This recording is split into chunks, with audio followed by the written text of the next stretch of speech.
This topic is likely to explore the ideas of perspective Filipino social thinkers, understanding society, and aims to explore the contribution of notable Filipino thinkers and how their ideas reflect, challenge, and shape the core values of Filipino culture. As we explore this topic, it allows us to appreciate the historical context which continue to influence the social, political, and cultural landscape of the Philippines. The important thinkers during revolutionary period and post-revolutionary period are, Apolinario Mabini, Jose Rizal, Emilio Jacinto, Isabel de Lourdes, and Claro M. Recto. When we say during revolutionary period, it refers to the time when the Philippines was actively fighting for independence from Spanish colonial rule. By 1896, discontent with Spanish rule had reached a boiling point. Centuries of oppression, economic exploitation, and religious dominance had fueled a growing sense of Filipino national identity and a desire for independence. In the backdrop of Philippine independence, on August 23, 1896, in an event known as the Cry of Pugad Lawin,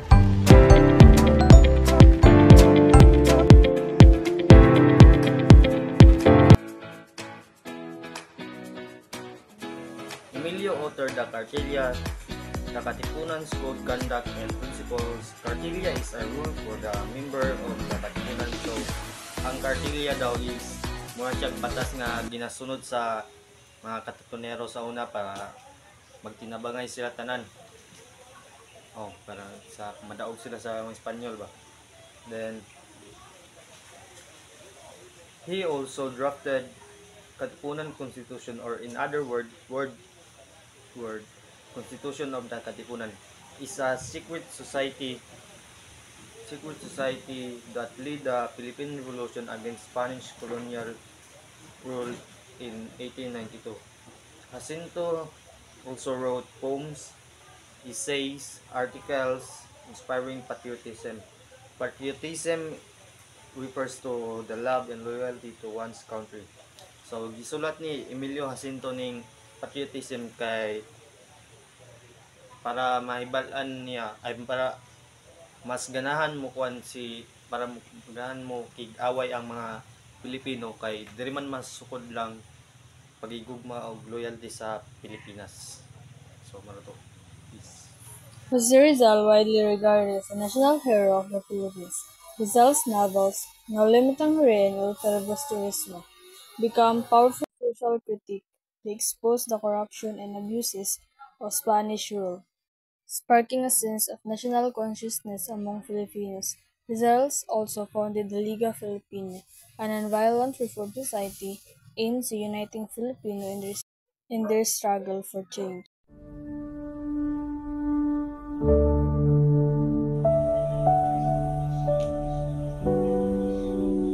So let's proceed to Apolinario Mabini.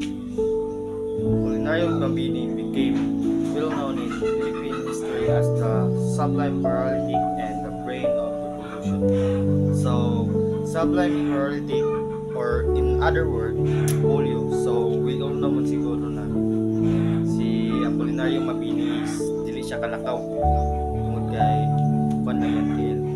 Then, he is a key figure in the Philippine Revolution, significantly impacted Philippine society through his political philosophy, revolutionary leadership, and advocacy for social justice. He championed democracy, self-governance, and good governance principles.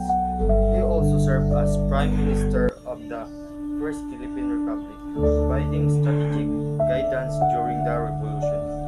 Mabini was a strong advocate for the marginalized, promoting education and Filipino culture. His legacy continues to inspire Filipinos to strive for a better future. He was considered as the brain of revolution for his pivotal role in Philippine Revolution against Spanish colonial rule. Mabini served as chief advisor to Emilio Aguinaldo and also because of the strategy he used for winning the war. So, gibansagan siya nga brain of revolution kay tungod sa iyang kamaayo mo plano o sa modalag mga tao dili siya patagag away ra away ngon nga away ra yun dili na siya plano strategy nga iyang gamit para madaog ang Pilipino sa Espanyol.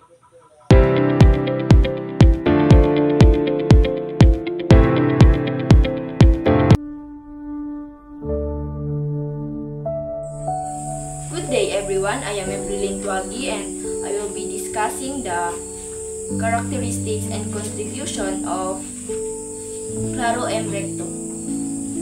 So, Claro M. Recto was a prominent Filipino statesman, lawyer, and author. So, si Claro M. Recto daw kay kilala bilang Filipino pinuno ng bayan, abogado, at manunulat. He is born on February 8, 1890 in Quezon Province. He is best known for his nationalistic writings and advocacy for Filipino prioritization in economic policies.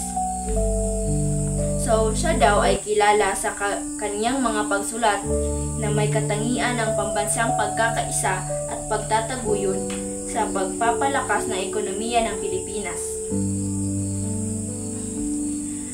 Recto's impressive education background includes graduating magna cum laude from Ateneo de Manila University with a Bachelor of Arts degree and completing his Master's in Law from the University of Santo Tomas.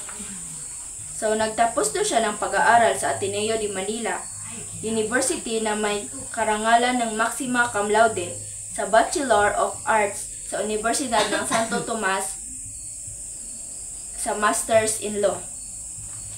So, his contribution is, he is a father of the 1935 Philippines Constitution.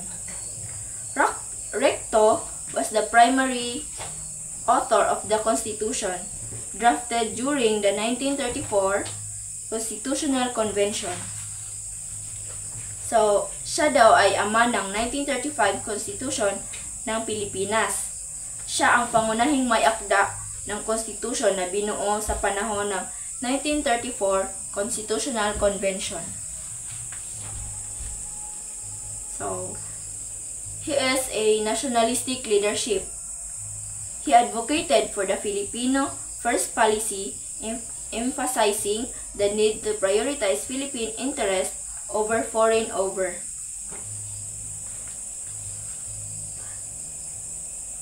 Siya daw ay pinaglaban daw niya ang unang pagkakataon sa Pilipino na patakaran na nagbibigay diin sa pangangailangan na unahin ang mga interes ng Pilipinas kaysa sa ibang bansa. His literary works including Arling Green Colonial Complex noong 1951. Then, Our Medicant Foreign Policy in 1951 too. And A Realistic Economic Policy for the Philippines noong 1956. So, he has a political careers too. He is a senator.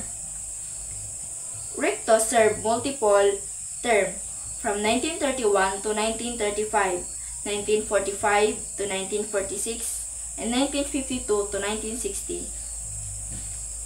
So those year ay naglingkod si Recto sa maraming termino.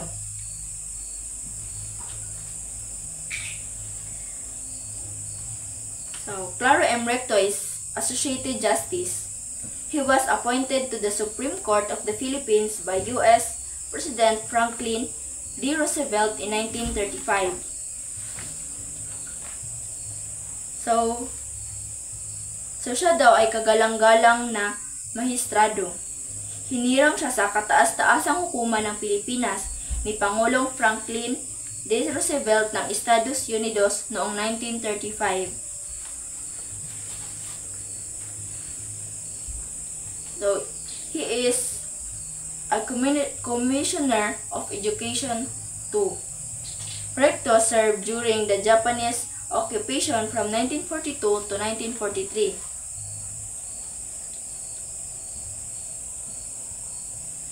So, siya daw ay commissioner ng edukasyon. Naglingkod daw siya sa panahon ng pananakop ng itapon ng Hapon mula sa 1942 hanggang 1943. So, his legacy is Rector's nationalistic stance and advocacy of economic independence continue to influence Philippine politics and policy making. His writings remain relevant, emphasizing the importance of prioritizing local interests and promoting national development. It means ang pambansang posisyon ni Recto at pagtataguyod sa kalayaan sa ekonomiya ay patuloy na nakaka-impluwensya sa politika at paggawa ng patakaran sa Pilipinas. Ang kanyang mga sulatin ay nanatiling may kabuluhan na nagbibigay diin sa kahalagahan ng pagpapalakas ng mga interes ng lokal at paghihikayat sa pambansang pag-unlad. That's all. Like the trees from seeds, they Isabelo de los Reyes. great dews and rise. Isabelo de los Reyes Once and is thrice, referred to by again many I historians will rise as the and father of Filipino I will socialism rise due after to his every writings in fall. After every anti-Catholicism fall, I will and rise. labor unions. He was one of the founders of Iglesia Filipina Independent, or the Aglipayan Church, which is an independent Christian Protestant church.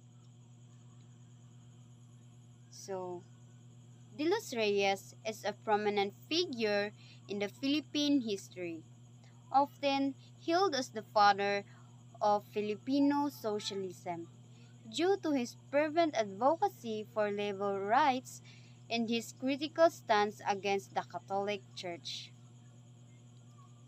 He was a prolific writer, journalist, and labor activist who played a pivotal role in shaping the early years of the Philippine labor movement and the establishment of the Iglesia Filipina Independent, also known as the Aglipayan Church.